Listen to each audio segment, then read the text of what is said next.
Hi, today we're going to work with a distress pattern. If you're a t-shirt printer, you know that this is a popular effect. You've probably seen it at gift shops and whatnot.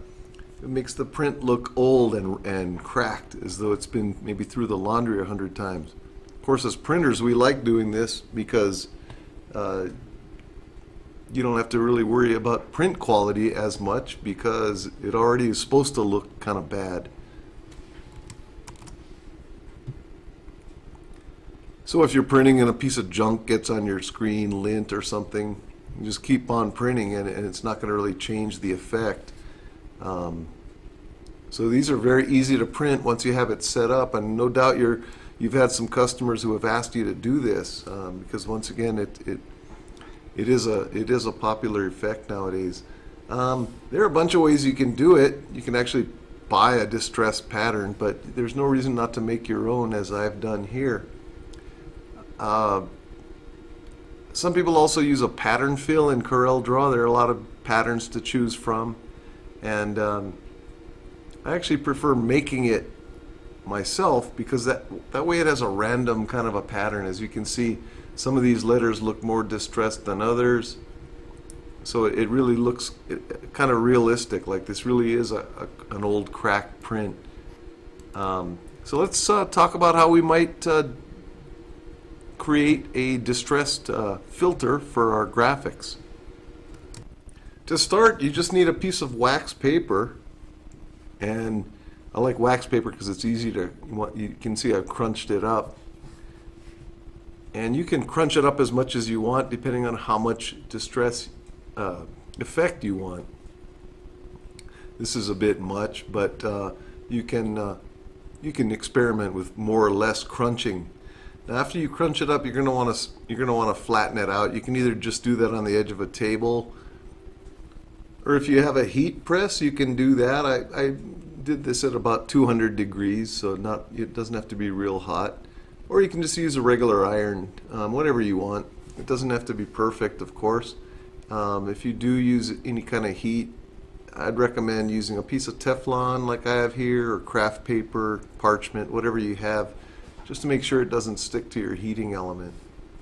And once you've flattened it out with whatever manner you decide to use, you're going to want to scan this with a scanner. You also might be able to, if you don't have a scanner, most of us do if we're in the business, but you might be able to get a good clear picture of it with proper lighting and everything with your telephone or your camera.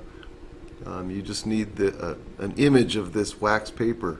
You don't want a whole lot of reflection off of it. It should be fairly uniform. So whichever way you decide to do it, scanner is probably the best way. So if you have a scanner, just put this piece of wax paper in your scanner and scan it. So this is what it's going to look like more or less when you scan it. And this is a letter size scanner, 8.5 by 11. So I'm going to do the resolution fairly high, 500 dpi, because of course we want the final result to be larger than 8.5 by 11 so we can use it for printing. And I also want it to be a big enough graphic that I can have some flexibility on the sizing, depending on how I like the distress pattern. I might want it larger or smaller. So I want it fairly large. So I'm going to use 500 dpi at the letter size.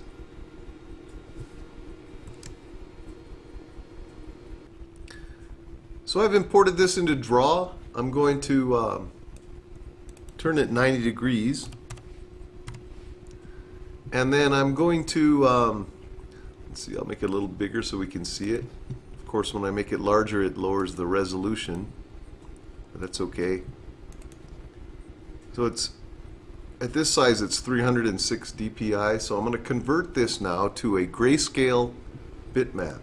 This is RGB because the scanner seems to work best on this type of project at RGB instead of trying to scan it at a grayscale. So I'm going to convert it now to a grayscale,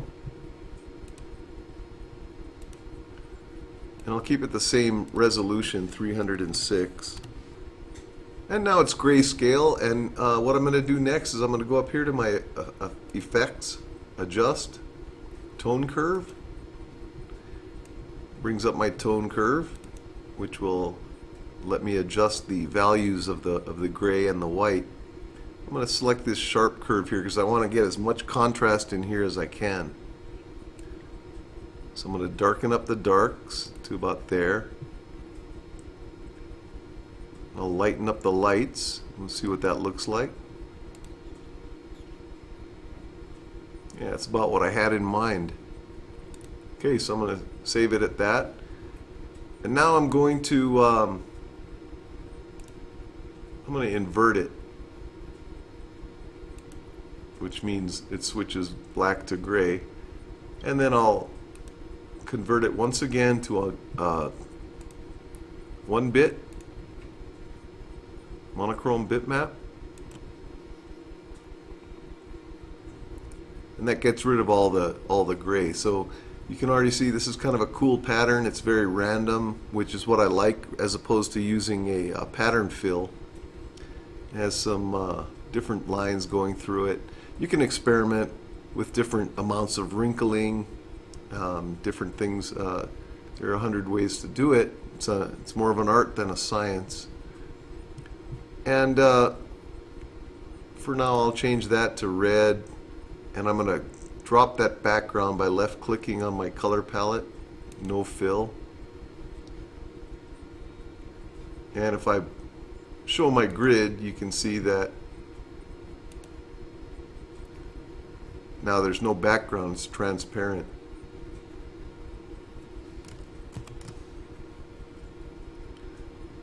So remember, you can always change the color of this if you lose track of it, because what I'm going to do now is change it to white.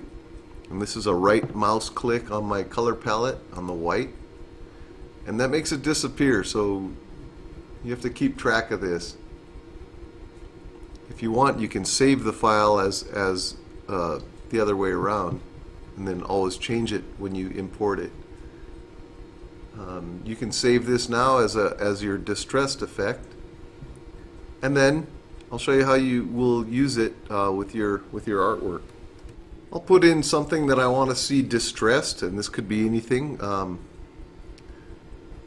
And this, remember, this pattern is back there. It's just invisible. So I'll change that to white, like I did before. Now it's white and clear. I'm going to bring it to the front and just drop it right over that graphic. And remember, we made this fairly large, so we can move it around. You can see that different parts of it distress differently than others, and that's because of the random pattern of the paper. And that's why I like doing it this way, as opposed to some people use a pattern fill, which gives it decent results, but this looks more random, like it really is worn out, and it's been through the laundry 1,000 times or whatever. Also, the reason we made this fairly large is you can, depending on what you're doing, you can make a smaller distress or a larger distress, depending on the amount of distressed effect you want, all with the same bitmap. So that's how you can make your own distressed pattern, and you can, like I said, wrinkle the paper more, wrinkle it less, make it larger, make it smaller. You can really do it however you want, but that's a fairly realistic effect for your t-shirts. And I hope your next project goes well.